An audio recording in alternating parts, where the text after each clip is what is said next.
Darren Rovell from the Action Network here with Teddy Greenstein, the senior editor at PointsBet. Teddy, we have a great set of games coming up. The playoffs is here. Let's first of all say that unlike previous weeks where we've had a lot of COVIDity and a lot of movement, it seems like we haven't had a lot of movement from the opening lines. Do you think, just out of curiosity, do you think that that's going to be better for bettors? Because we've had people tell us with COVID, I either don't bet it, I don't feel comfortable, or I wait until the last second. The fact that there's been little variability here, what's your hunch on how people are betting? Is that making them more comfortable? Yeah, I mean, as a bettor who's gotten totally burned by this in every direction. I mean, I remember before the Eagles Cowboys game, I saw, oh my God, the line just went from 7 to 6.5. I'm going to jump on the Cowboys. I feel so good about this. And then it went down to 4 because I didn't realize that the Cowboys, as you said, COVIDity, were victims of that. Of course, the Cowboys ended up blowing them away, so it worked out fine. But I felt like an idiot at that 6.5 number. So I think you're right. There's been a couple 1-point line movements this week, but nothing major. And I don't think we have anything in store.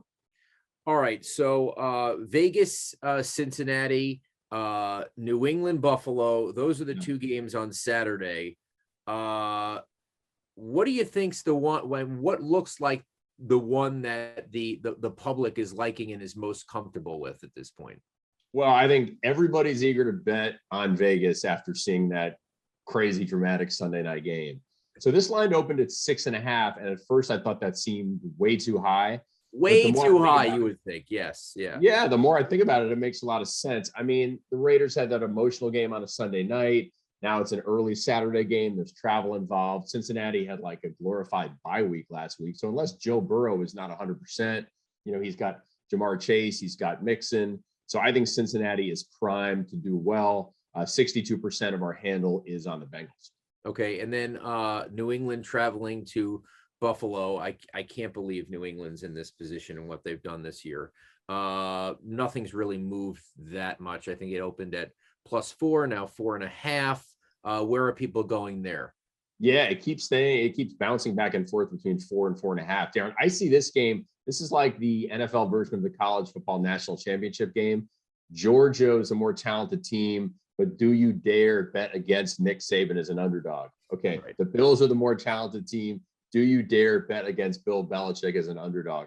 I probably won't, even as a Jets fan. I think I support New England here, but the public is going to be on the Bills. Actually, we're seeing a split. 57% of the tickets on the Bills, 70% of the money on the Patriots. Okay, yeah, because Josh Allen, I don't know who he is from week to week. He's the greatest quarterback in the NFL. He's in the bottom third, and then he's the greatest again. So I don't know what to do there. All right, Sunday's games.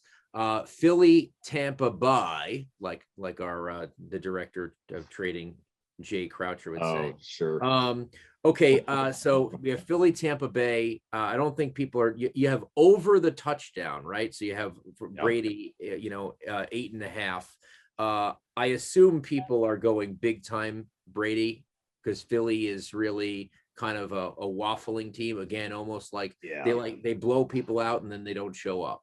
Well, I mean, they do well against the bad teams, and the Bucs aren't a bad team. So if you like Philly, you're kind of ignoring what's happened during the season. By the way, that was a horrible Jay Croucher impersonation. I think apologize to the whole nation of Australia. We've actually taken 2 very large bets on the Eagles thus far, so that is skewing our handle. But in the end, I think we'll get more money on the Bucs. Tom Brady. People just assume he's going to be immaculate in the playoffs. Plus, that team's getting healthy. Leonard Fournette is back. Shaq Barrett, JPP. I think people feel like the Eagles kind of maxed out and peaked a couple weeks ago.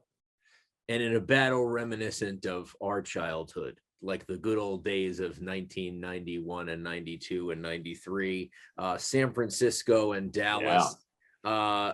Again, Dallas putting up ridiculous amounts of points, especially at their home. It's at AT&T Stadium. San Francisco, I think, surprised people last week. So what's your thought there, and where is the money? I think people look at the line and they might think that Dallas would be more of a favorite here. Darren, this is a fascinating clash. I mean, at one point last week, San Fran was plus 17.5 on the live line and ended up winning. That was a tremendous comeback. I think the question here is Jimmy G going to throw a pick, 2 picks? You know, Dallas, when that team has all of its top defensive players healthy, so dangerous with obviously with Micah Parsons and crew. To me, 3 is right in the middle where that line is. If it goes to 3.5, you support the 49ers. At 2.5, it's the Cowboys. We are seeing basically a dead split on money thus far. Okay, then we get to Sunday night, Pittsburgh, Kansas City, where Ben Roethlisberger proved that he's clearly not a bettor, saying on Thursday morning that they're likely 20-point dogs. No, not quite. You're about a 12.5-point dog, but what do we think here? You know, Kansas City has kind of disappointed. People have started to not bet on them. You know, offense is not that great. It's not the Mahomes from last year. Pittsburgh, you know, Big Ben obviously rallies last game at Heinz Field, but I mean, he's also interception heavy. So where's the money on this one?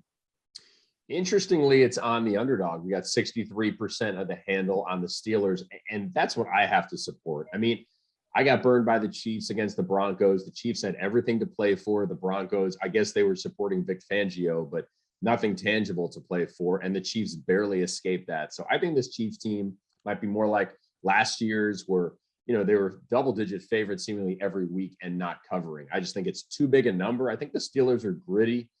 Feed Najee Harris and keep it close. And then finally, we have the Monday night game where the Cardinals are in LA.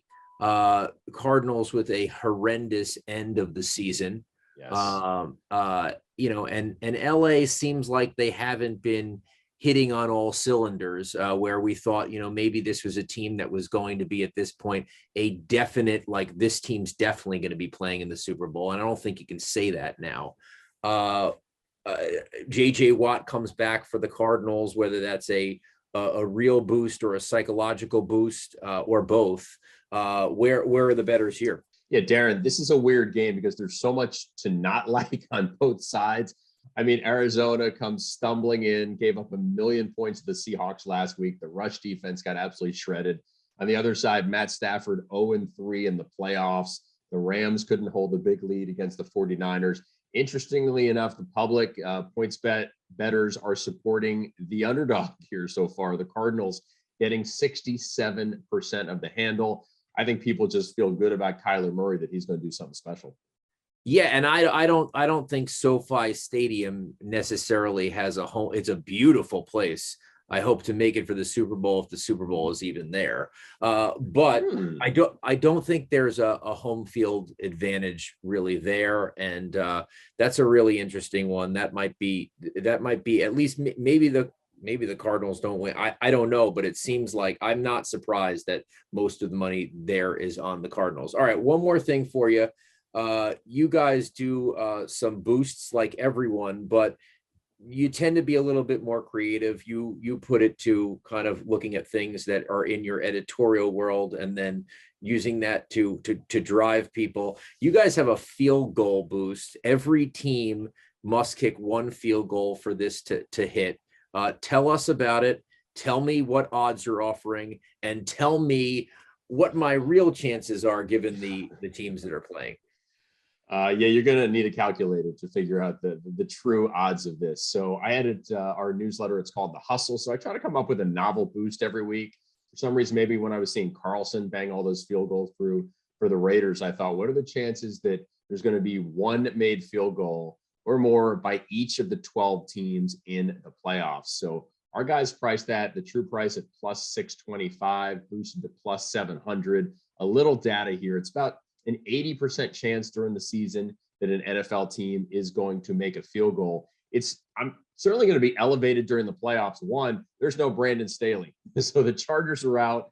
So that's a team you always had to worry about. And also, of the 8 teams that made the most field goals in the NFL this season, 7 are in the playoffs. So we also don't have to worry about Mason Crosby missing field goals since the Packers aren't here. So these are teams that value 3 points.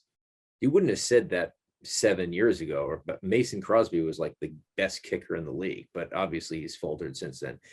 Teddy Greenstein, the senior editor for PointsBet, thanks so much for joining us, and good luck in your bets this week. Thanks, Darren. Anytime. Make sure you check out all of PointsBet's promotions, including this one for Sunday Night Football.